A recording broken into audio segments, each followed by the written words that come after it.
सुप्रभात विद्यार्थी। इसके पहले के वीडियो में हमने टोपी कहानी में देखा कि गौरा और गौरैया के बीच टोपी को लेकर बहस हुई और फिर उसने गौरैया जो है धुन की पक्की थी, उसने टोपी बनाने की ठान ली और एक दिन उसे घूरे पर रुई का फाहा मिला। रुई मतलब कॉटन का एक छोटा सा टुकड़ा मिला। उस टुकड़े को लेकर के वह टोपी बनाने के लिए विभिन्न कारीगरों के पास जाते हैं। सबसे पहले वह रुई का फाहा लेकर के वह एक धुनिये के पास गए।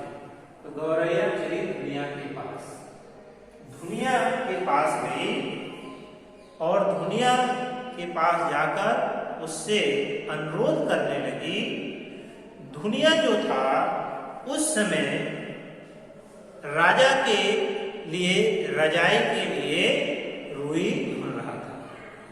सर्दी का मौसम था। बेचारा बूढ़ा धुनिया, उसके शरीर पर तार तार पड़ी हुई मिर्जई पड़ी हुई थी। अत्यंत दयनीय स्थिति थी और गौरैया उससे अनुरोध करती है कि दुनिया भैया मेरा इस रुई को आप ढूंढ दीजिए। धुनिया उसे डांटते हुए कहता है, तू जाती है कि नहीं, देखती नहीं, अभी मुझे राजा जी के लिए रजाई बनानी है। एक तो यहाँ का राजा ऐसा है जो चाम का दाम लगाता है, ऊपर तू आई फोकट का काम कराने के लिए। इस पर गौरैया कहती है, दुनिया भैया मैं फोकट में काम नहीं कराऊंगी। अगर आपने मेरी रुई को धुन दिया तो आधा आप रख लेना और आधा मुझे दे देना, अर्थात अपनी मेहनताना के रूप में आधा रुई आप ले लेना। दुनिया को यह सौदा बड़ा अच्छा लगा। आज तक किसी ने भी यह 16 आने मजदूरी नहीं दी। 16 आने में 8 आने वह स्वयं देने के लिए कह रहा था। अर्थात दुनिया ने अपनी वह करखा चलाया और उसने रुई को बहुत महीन रूप से उसने धुन दिया और धुन करके आधी रुई स्वयं रख लिया और आधी रुई गौरैया को दे दिया। धुनी हुई रुई को लेकर के अब वह उसके सूत कताने के लिए, रुई से सूत बनाने के लिए किसके पास गई? कोरी के पास गई। गौरैया क्या लेकर के? रुई, धुनी हुई रुई को लेकर के वह कोरी के पास गई और कोरी से अनुरोध करने लगी कि कोरी भैया मेरी यह रुई से आप सूत काट दो। वह दुबला पतला शरीर वाला वह राजा के लिए सूत काट रहा था। उसे राजा और उसके पिछलग्गों का काम भी उसे मुफ्त में करना पड़ता था, इसलिए उसने सूत काटने से मना कर दिया।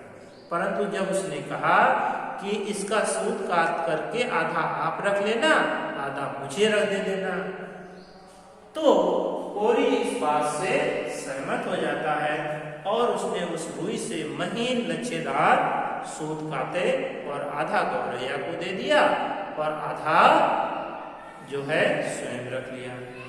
कटे हुए सूत को लेकर वह अब कपड़े बुनवाने के लिए किसके पास गई? बुनकर के पास गई। बुनकर जो होता है कपड़े से, धागे से कपड़े को बुनता है।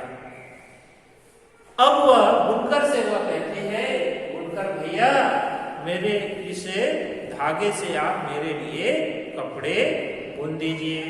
वह अनुरोध करने लगी। वो राजा के लिए बागा बुन रहा था। बागा एक प्रकार का कपड़ा होता है और राजा के लिए जो है बागा के लिए कपड़े बुन रहा था। वह मुफ्त में काम करना नहीं चाहता था।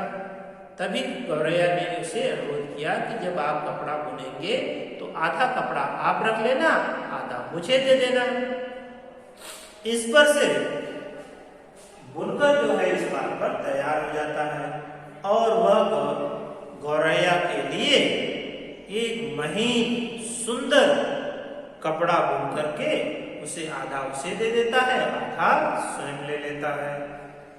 काफी गप और तमीज कपड़ा बुनकर उसने दिया। अब यह अच्छे कपड़े को लेकर के, गप्स कपड़े को लेकर के टोपी सिलवाने के लिए गौरैया किसके पास जाती है?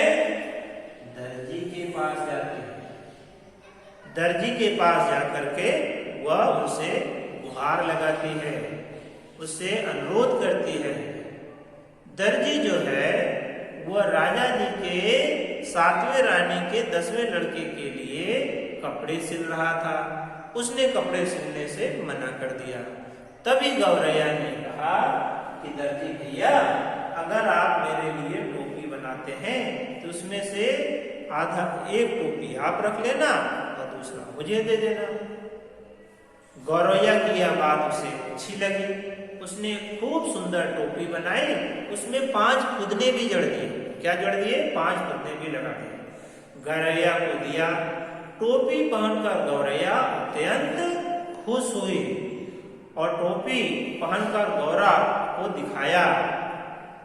जब गौरे ने उससे कहा कि तू तो रानी लग रही है, तो गौरैया ने उससे क्या कहा?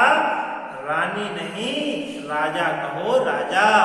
टोपी पहनने के बाद तो मैं तो राजा जैसी दिख रही हूं। इस प्रकार देखिए विद्यार्थी कि छोटी सी गौरैया जो है रुई का फाहा लेकर के पहले वह धुनिये से उसको धुलवाए, फिर कोरी से उससे सूत कटवाए, सूत कटाकर बुनकर से उसे गप कपड़े बनवाए और उसी कपड़े से दर्जी से उसने एक सुंदर टोपी तैयार की। अब इस टोपी को पहन करके वह इधर उधर उड़ने लगी। तभी वह टोपी के पहनकर वह राजा के पास जाती है। इसके आगे की कहानी जो है अगले वीडियो में देखेंगे। धन्यवाद।